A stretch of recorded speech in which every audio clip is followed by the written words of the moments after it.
Welcome back to the NewSpaceVision podcast sponsored by LiveView. In this episode, we were joined by Guido Baraglia from Amazon Web Services. Guido is the head of aerospace in Europe, the Middle East and Africa at AWS. In this episode, you will hear his insights on what Amazon Web Services is doing in the space ecosystem, including details about its own ground stations, processing on the ISS and free Earth observation data, how the space industry has changed over the last 20 plus years, and how your company can benefit from the services provided by AWS and how AWS is working on standardizing space data access. Enjoy! All right, liftoff, and the clock is started.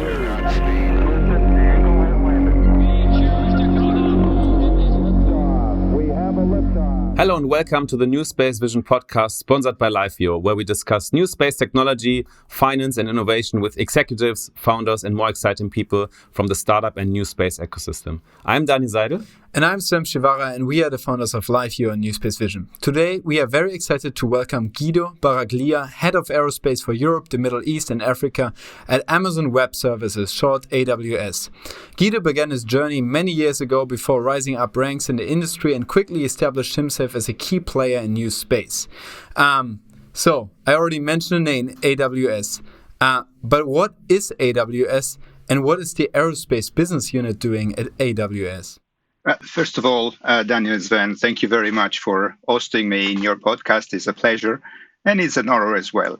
AWS is the cloud business of Amazon. So Andy Jassy many years ago, actually in 2006, thought that with the entire Amazon.com infrastructure, we could have actually provided additional services to customers around the world by hosting applications, services, computing, database, and so on and so forth. Fast forward 16 years, and then Amazon Web Services is the leading cloud provider, that has been serving the space market since the beginning with a number of workloads for NASA.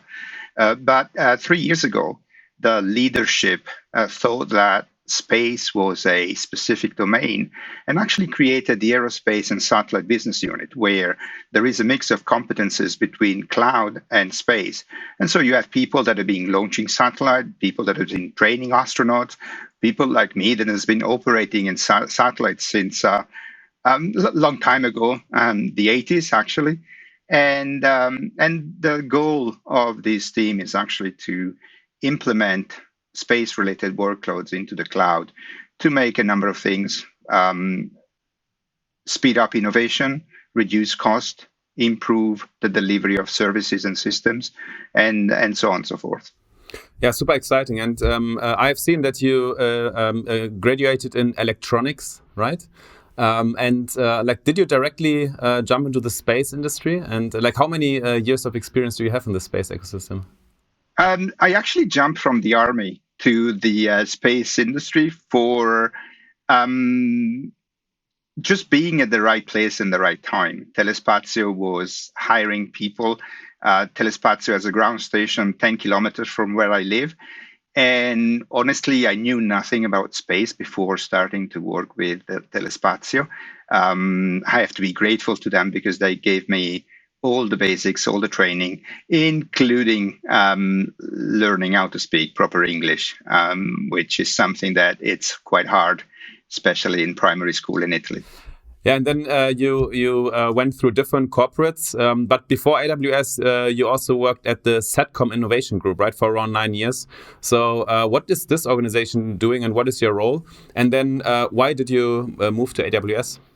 Well, actually, during the same period of time, I worked at Eutelsat and then to a company called Kratos Communication.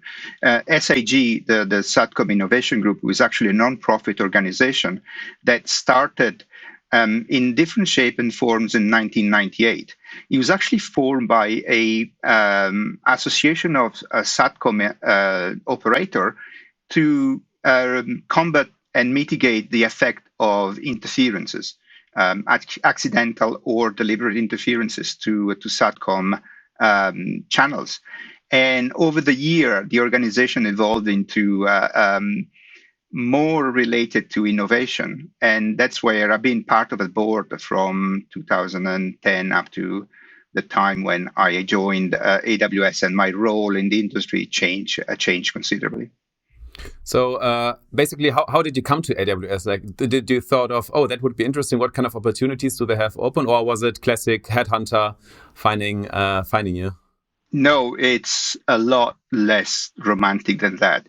A dear friend of mine that was working with me in Kratos moved to AWS, posted a job on LinkedIn.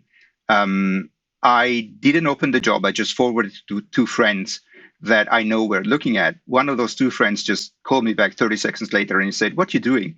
This job is perfect for you." And so I've actually reached out to my friend, asked to apply. And 2 months later, I was working for AWS. So again, it's a case of being at the right place at the right time and not letting the train go by without jumping on board. Nice. So, I mean, being a customer of AWS ourselves, we see how customer-centric the company is working. Working with also traditional space companies in Europe, we also see that they have a lack in customer centricity from our perspective. Like when you joined AWS, could you see a complete different mindset and culture there, or is it not that different? It is a completely different mindset. Amazon is a big corporate, is worldwide, has different interests, but the primary difference from any company that I've been before is about customer being the center of all the discussions.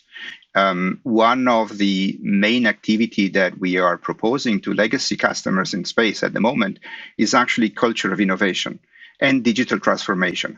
How the infrastructure of the cloud could actually help those customers to innovate faster. One of the presentations that I've been doing recently is about innovation latency, or it's about latency. When you speak about LEO and GEO and MEO, 99% of the time you end up talking about latency. My satellite is less, the latency is less than yours.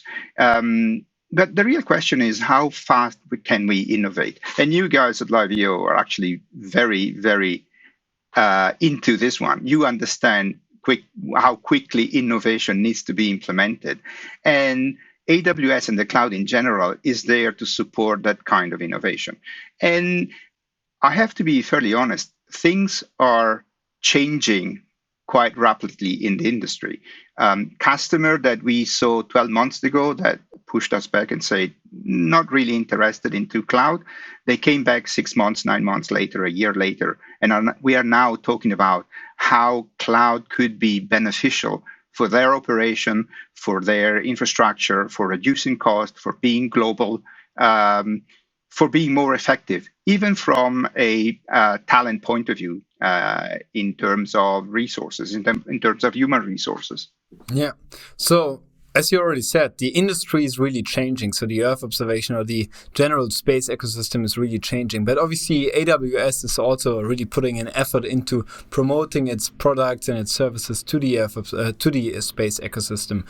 Why is that so? Why does AWS see such a big market in the aerospace segment right now? Because we see a lot of movement from your side there as well. It's actually not different from any other industry, to be fairly honest.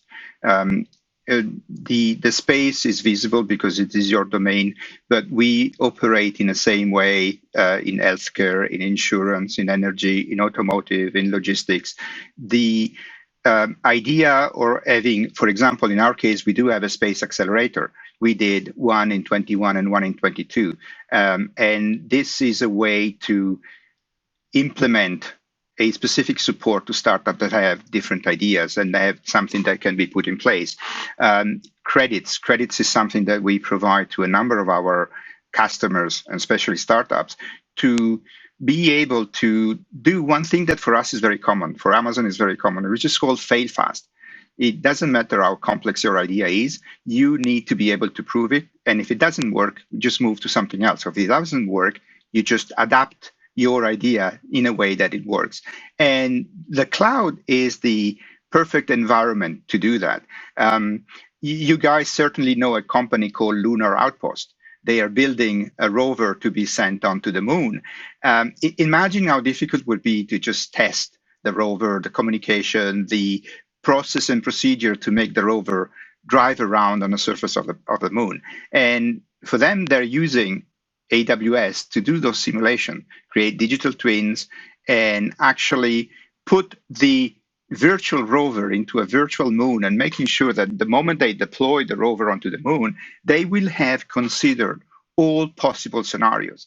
And the cloud is there also for that, to implement new ideas, to get to a product faster. But if there is no path to a product, you also are able to fail fast with little investment and move on into something else. Yeah. So you already mentioned how AWS as a cloud operator is supporting young startups. You've mentioned the Space Accelerator, you've mentioned credits. What are other ways you're supporting the space industry? And maybe you could also describe for the listeners which haven't heard of credits for AWS, what credits are. Credits is very simple, is a form that we have to support our customer getting into the cloud environment. And so credits are usage credits in terms of abilities. Customers can use credits for computing instances, for database instances, to develop applications. We do have a number of different type of credits depending on the industry, depending on the environment, depending on many, many different things. We do have credits as well for academia. And so if you are a university, if you plan to develop something, in our case, related to space, you can actually get access to credits. Another element that we find very important is cooperate with the European Space Agency in our region. And so the company that are part of the business incubator of the European Space Agency actually have access to a certain amount of credits that could be used to develop new application, new idea, whatever is actually on the table from those companies. Yeah, and I mean, LiveView was also part of the different programs, right? The AWS Activate, and what I have to say is, like, we got first package of 10,000 euros back then. Then later 100,000 euros when we were venture backed. And in the beginning we thought, how should we ever use 100,000 euros credits in the cloud? But basically, because of the innovation speed and also scaling, having more customers, we even used it up before the first year, and it was really an accelerator for us. But back then, when we started with AWS, there was no aerospace group. So 2018, and then I think 2 or 3 years ago, the team was founded. Like, do you know what the trigger was internally at AWS? Why now to have this dedicated team? I wasn't there. I joined after, and I joined in the completely different organization because I was part of the go-to-market organization for the AWS ground station product. I think one of the key elements here is that space will become a pillar in everybody's life. If you think about one of the things I do sometimes when I do presentation, not to people that comes from space, is that I have a slide where the first thing is a picture from CNN, and I'm saying, you wake up in the morning, you look at the news, 9 out of 10, you see a news that is actually reached you from a satellite. And then you want to know what you're going to do during the day. You look at the weather forecast. Weather forecast is actually related 100% to space.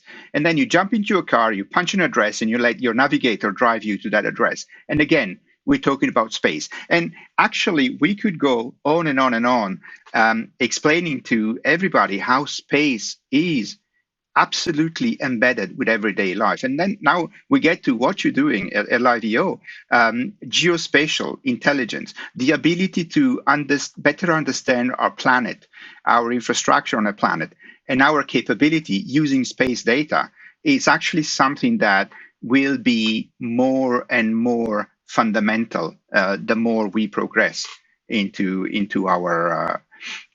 the ages. Yeah. And what would you say are right now the biggest kind of applications aerospace companies are running on AWS, and where do you see the biggest trends evolving right now? I would say something that our CTO Werner Vogels repeat most of the time is that data as gravity. And so the ability to collect data through images, through sensors, to correlate those data, I think one of the biggest growth is actually the ability to correlate different set of data to have a higher level of intelligence. And I'm using the word intelligence the same way I would use the word knowledge. And so to better understand what's going on, to better understand the effect of what's going on, we can talk about sustainability, we can talk about transport of energy, we can talk about communication, connecting people. We can talk about something that to me is extremely important when we talk to communicate. We talk about communication, which is distant learning and remote medicine, telemedicine. I think space is primary infrastructure when we think about those two things. And everything else, which is actually there to improve the sustainability of what we're doing and is connected to space. And so connecting infrastructure, maritime domain awareness, supporting the agri-tech sector, supporting the energy sector, especially what's going on at the moment. Yeah, maybe let's talk a bit about Earth observation specifically in the next minutes, because we know that there are a lot of initiatives going on, right? So one thing which was really exciting to me was a few years ago, I had the chance to meet Andy Jassy here in Berlin in a small roundtable of 20 people. There were two space companies. It was LiveView and AWS Aerospace. We could ask questions. And then I talked about ground stations. And then Andy Jassy was totally passionate, and he said it was one of his favorite products or projects internally right now. Can you tell us a bit, why is AWS working in the ground station segment, and what are your plans here? Ground station is a service that started in May 19. We started with 3 sites, and now we're up to 11, distributed worldwide. The basic reasoning behind ground station is the same basic reasoning behind the cloud. And so we put a shared infrastructure to the availability of our customers. In this case, customers that are operating spacecraft that do Earth observation. And I say that in particular because our antenna could be used for other purposes, but the Earth observation is exactly where the initial ground station was built and is where performing at the most.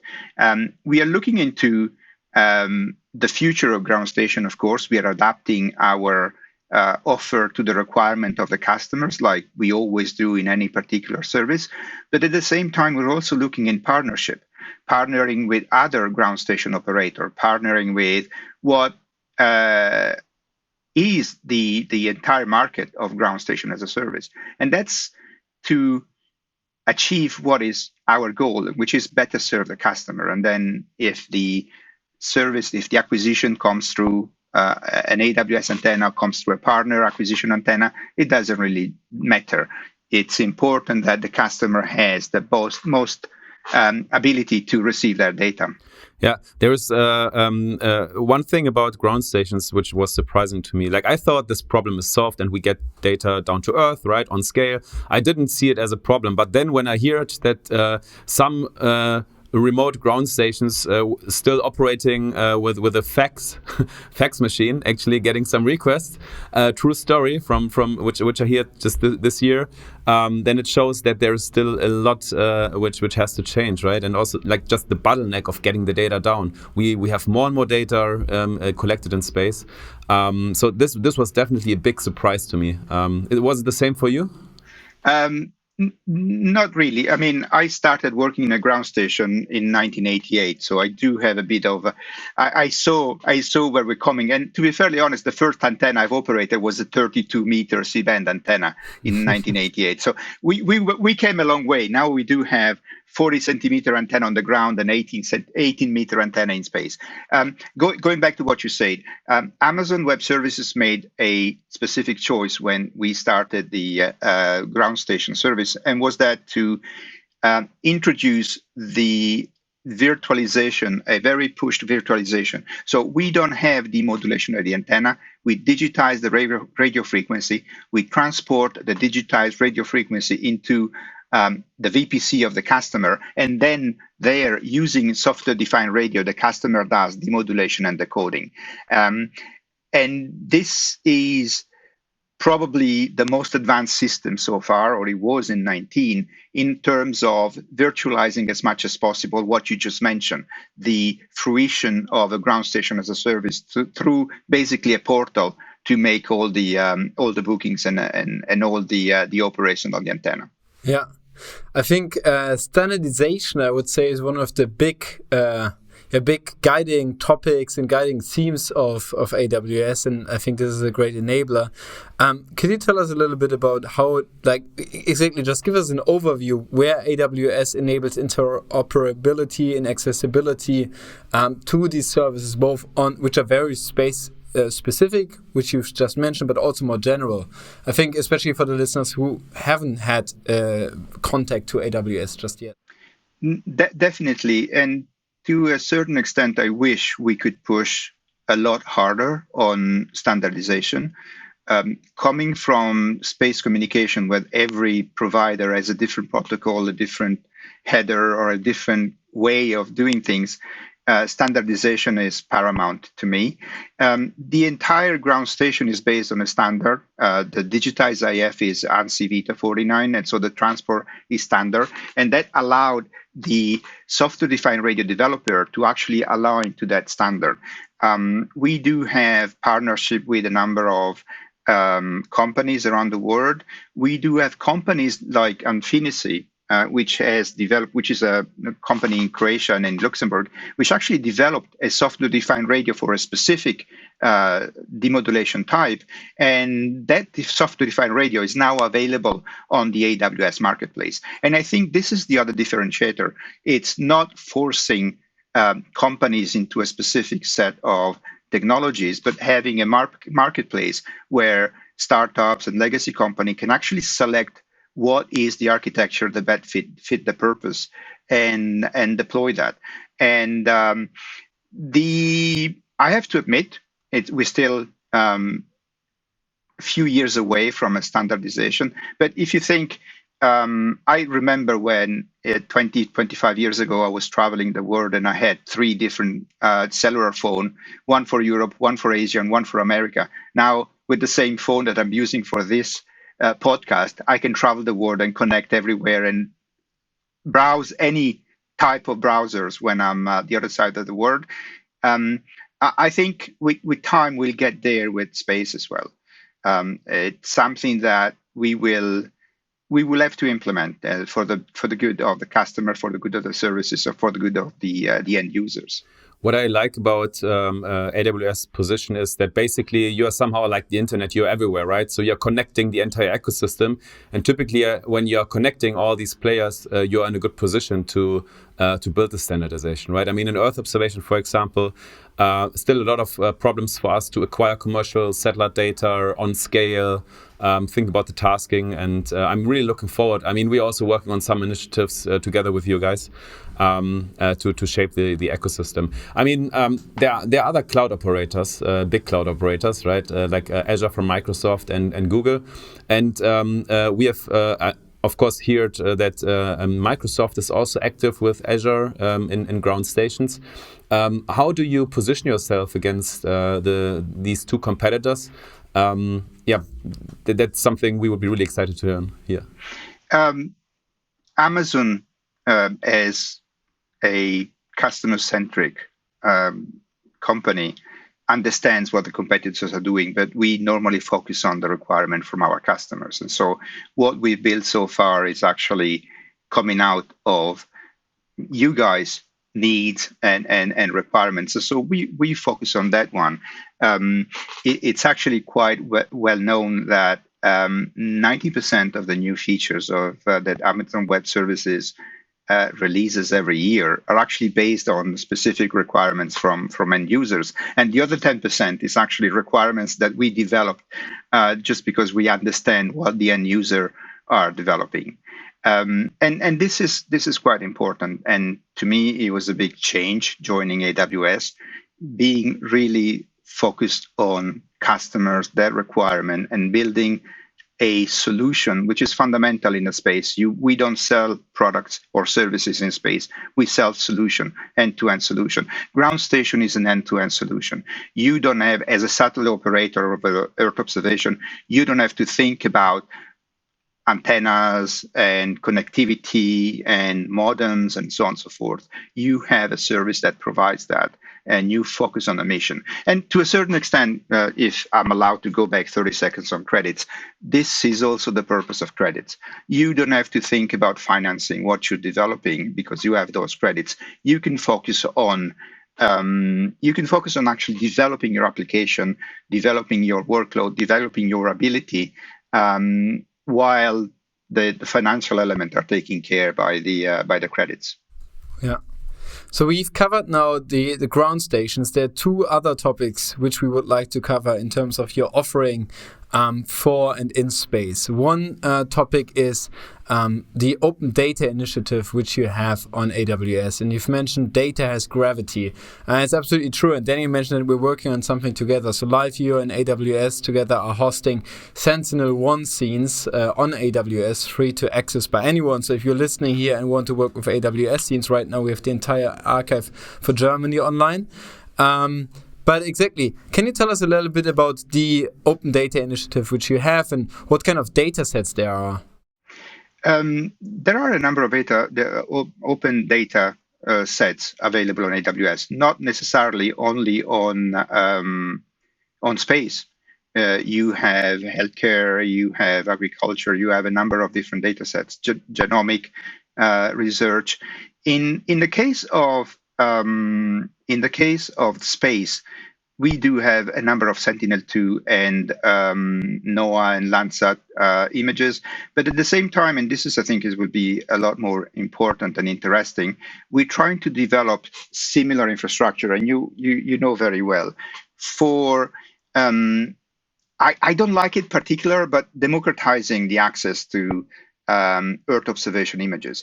If you are on the end user side of the Earth observation, you know how difficult it is to find the right images for the right area of interest at the right time of the day. And if you have a contract to do that over a number of days, you know how difficult it is to find enough images to cover those capabilities.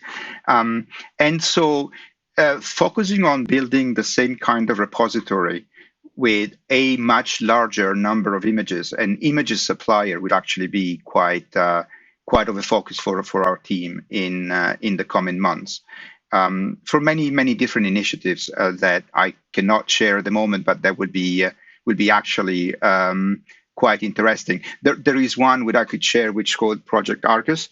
It's publicly available on AWS, where we can use different set of data to actually create scenarios for space domain awareness. If you looking into detecting objects in space, maritime domain awareness, and so on and so forth. I think, to a certain extent, it goes down to standardization. One of the biggest problems that companies like LiveView could have is to find the right image for the right time, for the right type of usage. And so SR rather than optical, rather than a multispectral. And definitely one of the initiatives is actually implement that and support that capability. Yeah, there's so many topics we can talk about. And I think the overarching business model of AWS, like selling storage and compute, to put it in simple words, right, is the connection point here also to the ground stations, right? We get more data down, we can store it, and we can process it. And then there is the other topic now, what we see, which is super exciting, is basically in-orbit processing. So basically bringing the cloud into the orbit, right? Are you also active here, and why is actually this important? It is fundamental for a number of things. I'll go from the more distant to the closest one. Imagine we send astronauts to Mars, and then they do have problems. They cannot wait for their request to come back from Earth with an answer to operate, because otherwise they're going to be dead by the time the answer comes back. And so you need to have edge storage, edge computing, and artificial intelligence that travel with the astronauts. Think about who wants to do asteroid mining. You need to have enough artificial intelligence stored with the robotic arm that will do mining. But let's get a lot closer. Let's think about the International Space Station. If you saw the AX-1 mission, the Axiom-1 mission, the astronaut actually brought a snow cone with them. The snow cone is a shoebox size edge computing from AWS. And they actually used the snow cone for all the experiment they did in the 2 weeks they've been on the International Space Station, stored everything there, and then flew back with the snow cone with the Crew Dragon capsule. It was the beginning. The snow cone had been connected to the International Space Station and to the communication of the International Space Station. Remaining in your Earth observation domain, let's see how edge computing could actually improve that. You have a optic satellite that is taking an image of Berlin. Nice, but the time it takes an image, 90% of Berlin is covered by cloud. You, in normal condition, do not understand that until the image is downloaded and then processed by the ground segment. But that's a lot of energy. It's an energy to take the picture, it's an energy to store the picture on board the satellite, it's energy to transmit the picture down to Earth. If you had a certain level of artificial intelligence on board that could actually check pixel by pixel and determine that the image was 90% covered by cloud and so unusable, the artificial intelligence could do either mask the cloud and just transmit the portion of Berlin that was not covering cloud, or simply delete the entire picture and elect to run another session at the following passage. It's very simplistic, I admit.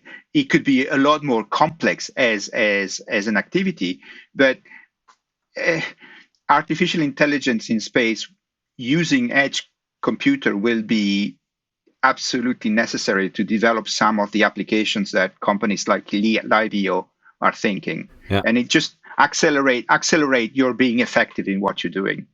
So what do you think will be the bigger impact on Earth observation and space? Is it basically the edge computing in a satellite, or will it be big cloud facilities orbiting Earth? It's very difficult. If I knew, I would be rich and I would be doing something else. I think it's a combination of all of the above. Creating an in-orbit network, having capability to analyze data in orbit, but also having the capability to have a much higher revisiting rate of the single area of interest, maybe with more than one technology. We know exactly what are those technologies and what are the difference between SAR, optical, and multispectral. And the combination of those sensors can actually support a number of different detection.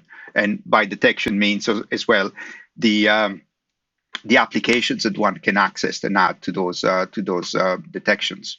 Yeah, the last question regarding this, I would just be curious about what do you see as the biggest challenges for a cloud in orbit? Because I hear so many people talking about this. I'm not 100% convinced how big this will be. Yeah. If I have to play plain stupid, I would say investment. Because anyway, to bring object into orbit, it takes resources and it takes time as well. I think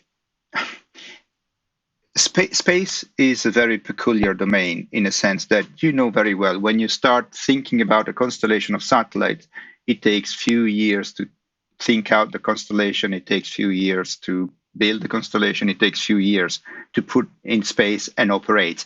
And so sometimes by the time you get a satellite in orbit, you're already a little too obsolete. So yeah. I think one of the primary elements, again, is the ability to develop an idea as fast as possible without losing the quality, without losing the sight of the sustainability, but going from idea to operation in less time would be paramount to be successful. And then it doesn't matter if you have an Earth observation satellite, if you have a 5G spacecraft, if you have an IoT sensor spacecraft. It's all about the fast that you can get into operation. Successfully, of course, because anyone can launch a washing machine into space, but then... Yeah, that's true. We're coming to the end of our time here, unfortunately, although there are so many topics we would like to discuss, but we have two final questions to you. First, you've been working in the space industry since some time, as you already mentioned. What surprised you the most about the development of the space industry in the past? Where did you think that things might move slower, especially during the last few years? What surprised me the most is definitely when I started in the 80s, the satellite had a very small antenna, and on the ground we had huge antennas, as I was mentioning, 32 meters. That has reversed. So, for example, we do have satellite with 18 meters antenna that do S-band for IoT connectivity, and then you do have a 30 by 60 millimeter antenna on the ground that does that connectivity on the other side. Miniaturization and power associated is actually the most amazing thing. When I started in 1988, an amplifier was actually 3 racks stuck together. Now your amplifier is the size of a laptop if you want to have a lot of power. An amplifier can be the size of an iPhone if you want to use it. What could be the slowdown factor definitely is the lack of standardization, but that is up to the industry to change that. And the other thing will be the regulation. And of course, I fully understand why regulation are there to protect us from ourselves. But at the same time, regulations should align with the pace of the innovation. And so we should not be 10 years behind in regulation when the industry is already 10 years ahead, and just be more flexible and more efficient in what we're doing. Yeah, you mentioned miniaturization. Like what was completely mind-blowing for us is we just received Starlink today, and my computer is basically running right now on Starlink. We will talk more about this in the next podcast episode, how that went. But basically, this shows like miniaturization, but also the innovation and this customer centricity, what you can actually do here and how you can impact the daily life. So the final question for us is to you, basically. I mean, the space industry is booming, right? For you, now looking a bit further ahead, right, 10, 20, 30 years, what do you think is the number one biggest opportunity for innovation in this ecosystem? In 10 years, I hope to be retired, to be fairly honest with you. I'm that age.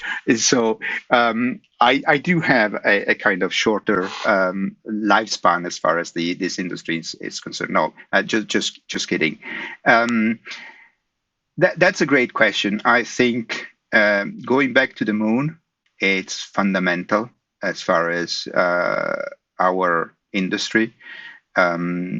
Exploring our own orbit with commercial space station is also quite interesting.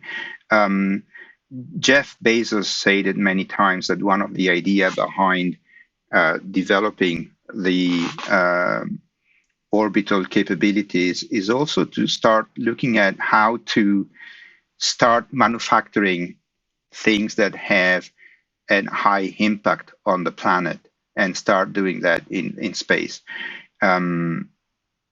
We're still probably some years away from that, but definitely when we don't need to launch a complete constellation of satellite, but we can just need to launch some parts because the rest is actually manufactured in orbit. I think that would be a game changer for humanity, and it will be quite a time to be alive as far as space is concerned. I do have just a conclusion. I do have a very young team. You've met some of my colleagues that work in aerospace in EMEA. And I keep telling to them that for me, going to work in AWS Aerospace is like Christmas morning every morning. The ability to see new people, yes, to see talents, to see new ideas, to see something that 6 months ago nobody was thinking about it. Now is on a piece of paper, is on a presentation, is something that will be financed. It's actually quite something, and it's a great time to be in the space industry. It's probably the best time ever since Apollo 11, actually. Yeah.